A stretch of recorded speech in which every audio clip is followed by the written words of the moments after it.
ये कहानी है विक्रम के परिवार से जुड़े एक सच्चे किस्से की। विक्रम के पापा और उनके बड़े भाई कोलकाता में एक पुरानी और मशहूर मिठाई की दुकान चलाते थे। दुकान बरसों से अच्छी चल रही थी, लेकिन उम्र बढ़ने के साथ सुबह से रात तक काम संभालना उनके लिए मुश्किल होता जा रहा था। भाई साहब, अब शरीर साथ नहीं देता। लगता है अब परिवार के किसी जवान को धंधे में लाना पड़ेगा। हाँ, सही कह रहे हो भाई साहब आप। और घर में समीर ही है जिस पे हम भरोसा कर सकते हैं। तभी समीर के पिताजी ने बड़े भैया से बातचीत करके समीर को फोन लगाया। बेटा समीर, बैंगलोर में तुम्हारी ग्रेजुएशन अब पूरी होने वाली है।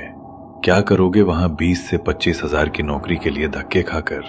अपना जमा जमाया बिजनेस है कोलकाता में, वापस आ जाओ और इसे संभालो। ठीक है पिताजी, जैसा आप कहें। मैं अगले महीने ही कोलकाता पहुंच जाऊंगा। कुछ ही समय बाद समीर कोलकाता आ गया और मिठाई की दुकान संभालने लगा। शुरुआत में उसने मन लगाकर काम किया और घर वालों को भी सुकून मिला, लेकिन कुछ ही हफ्तों में एक बात सबको अजीब लगने लगी।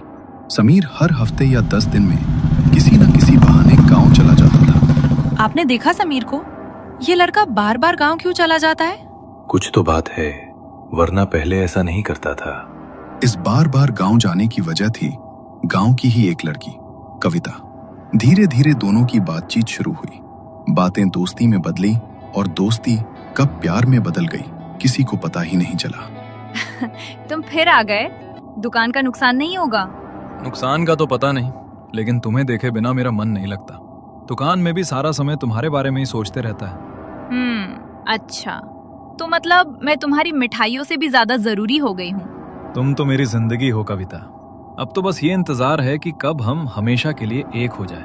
कुछ ही महीनों में दोनों एक दूसरे के बिना रह नहीं पाते थे, लेकिन इस रिश्ते का असर समीर के काम पर साफ दिखने लगा।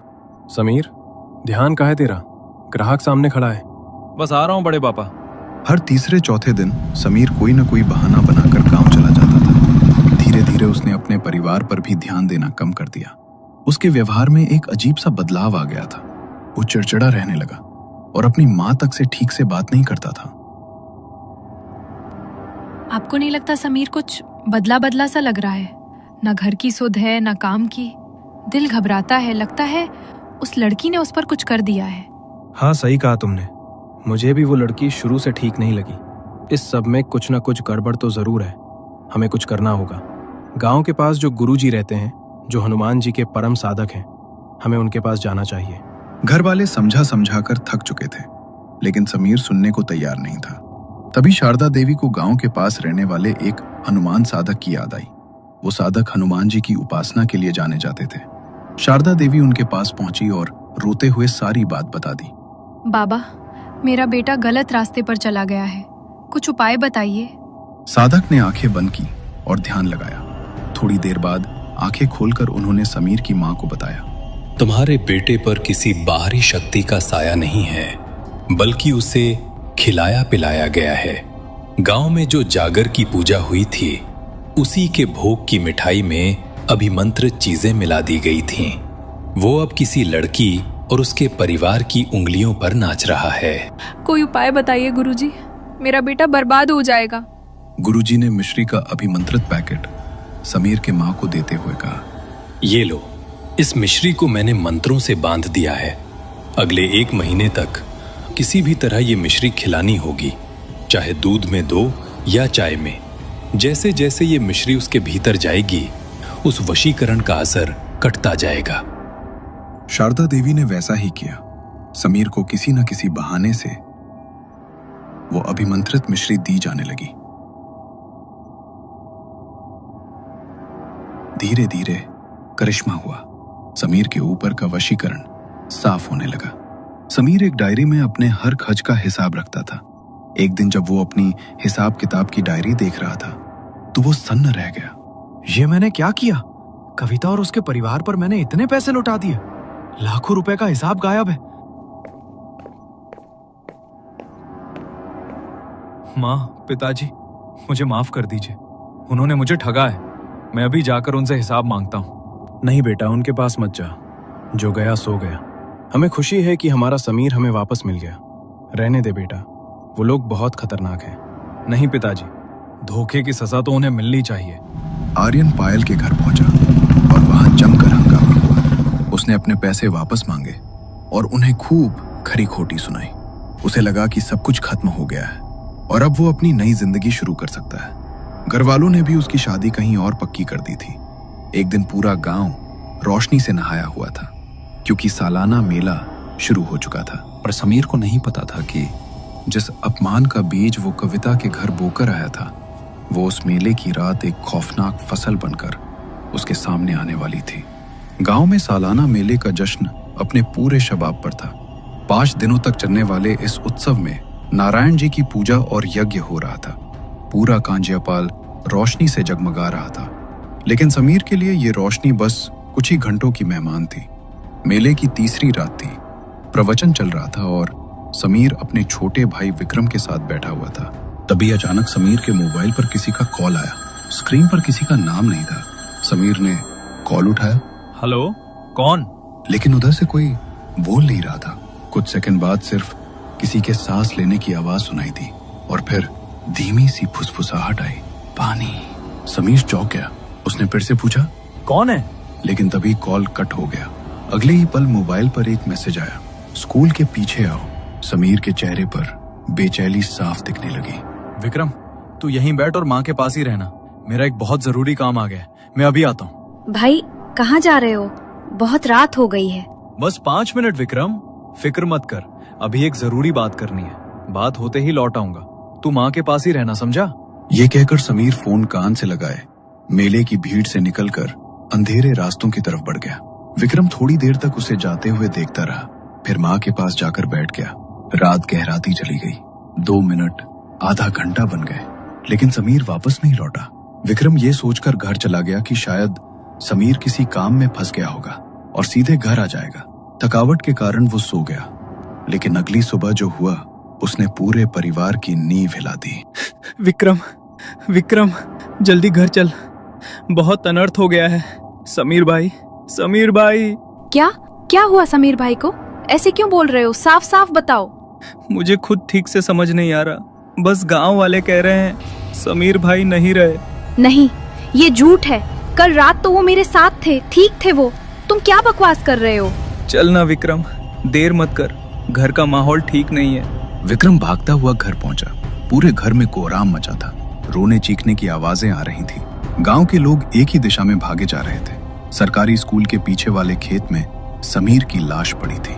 जब विक्रम का बड़ा भाई लाश देखकर लौटा तो उसकी आंखों में ऐसा डर था जो उसने पहले कभी नहीं देखा था। मैंने ऐसी लाश कभी नहीं देखी। किसी ने भाई के हाथ पैर इस तरह मरोड़ दिए थे जैसे वो इंसान नहीं था।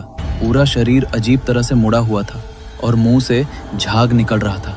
भाई को जहर दे दिया था, किसी ने जहर दे दिया था मेरे भाई को। पुलिस ने केस को सुसाइड बताने की कोशिश की, लेकिन पोस्टमार्टम रिपोर्ट ने साफ कर दिया कि ये बेरहमी से किया गया मर्डर था। फिर भी गांव की अंदरूनी राजनीति और रसूख के चलते मामला धीरे धीरे दबा दिया गया। समीर के माँ बाप इस सदमे में इतने टूट चुके थे कि उन्होंने इंसाफ की लड़ाई लड़ने की हिम्मत ही खो दी। लेकिन किसी को अंदाजा नहीं था कि जिस रात समीर का अंतिम संस्कार हुआ था, उसी रात उसके बड़े पापा की जिंदगी में कुछ ऐसा शुरू हो चुका था जिसे अब रोका नहीं जा सकता था। रात गहरी थी। पूरा घर नींद में डूबा हुआ था। बड़े पापा को लगा जैसे कोई उनके सामने खड़ा है। कमरे के बीचों बीच समीर खड़ा था। वही चेहरा, वही कद, वही आंखें। वो कुछ बोल नहीं रहा था, बस सीधे उन्हें देख रहा था। उसकी आंखों में न गुस्सा था न नफरत, बस एक अजीब सा सवाल, जैसे पूछ रहा हो, मेरे साथ ऐसा क्यों हुआ? बड़े पापा का गला सूख गया, शरीर हिल नहीं पा रहा था। वे चिल्लाना चाहते थे लेकिन आवाज बाहर ही नहीं निकल रही थी। समीर एक कदम आगे बढ़ा और उसी पल बड़े पापा झटके से उठ बैठे। कमरा खाली था। समीर कहीं नहीं था, सिर्फ उनकी तेज सांसें, धड़कता हुआ दिल और पूरे शरीर को भिगोता हुआ पसीना। उन्होंने कांपते हाथों से माथा छुआ। वो सपना था, सपना ही था, बस सपना। बड़े पापा की हालत दिन ब दिन बिगड़ती जा रही थी। उनके हाथ कांपने लगे थे। रात को नींद नहीं आती थी। कई बार वे नींद में ही चिल्ला उठते। एक रात उन्होंने डर के मारे पूरे घर को जगा दिया। वे पागलों की तरह चिल्ला रहे थे, दूसरी तरफ पायल का परिवार अचानक गांव छोड़कर चला गया था और वो जहां भी थे, कविता रात रात भर रोती थी और कहती थी, हमें नहीं पता था कि वो लोग उसे मार देंगे, हमें नहीं पता था।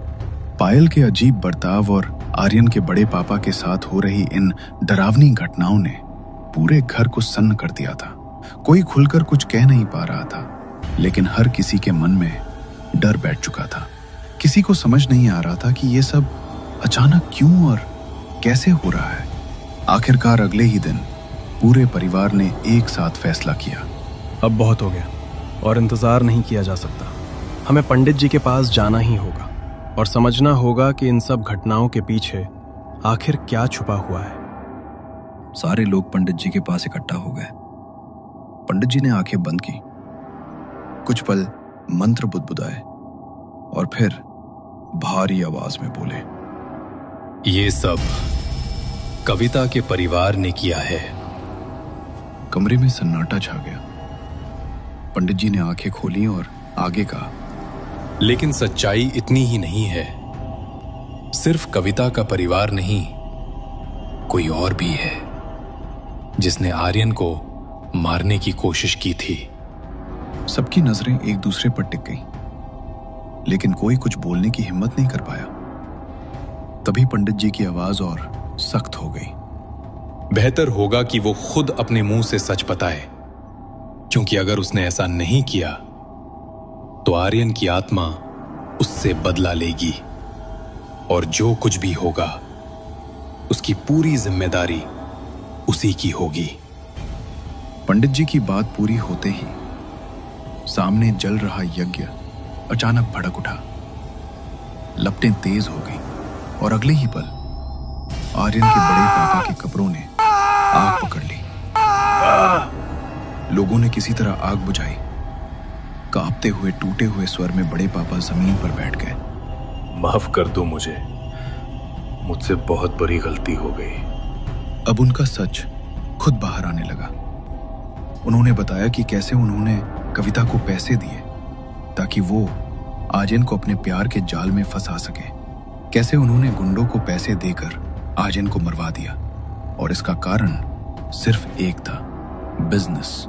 उन्हें अपना वारिस चाहिए था, लेकिन आर्यन नहीं। जैसे ही आर्यन के बड़े पापा की पूरी सच्चाई सबके सामने आ गई, यज्ञ की भड़कती हुई आग अपने आप शांत होने लगी। लपटें बुझ गई और उनके साथ उड़ता हुआ धुआं धीरे धीरे ऊपर फैल गया। उसी धुएं के साथ आर्यन की आत्मा को भी शांति मिल गई। कमरे में अब डर नहीं था, बस एक भारी सन्नाटा था। आर्यन के पापा की आंखों में आंसू थे। उन्होंने कभी सपने में भी नहीं सोचा था कि उनका अपना सगा भाई उनके बेटे के साथ ऐसा कर सकता है। उन्होंने एक पल के लिए भी देर नहीं की। आर्यन के बड़े पापा को सीधे पुलिस के हवाले कर दिया गया। अब इंसाफ इंसानों की अदालत में होना था और आर्यन की आत्मा आखिरकार चैन की नींद सो पाई।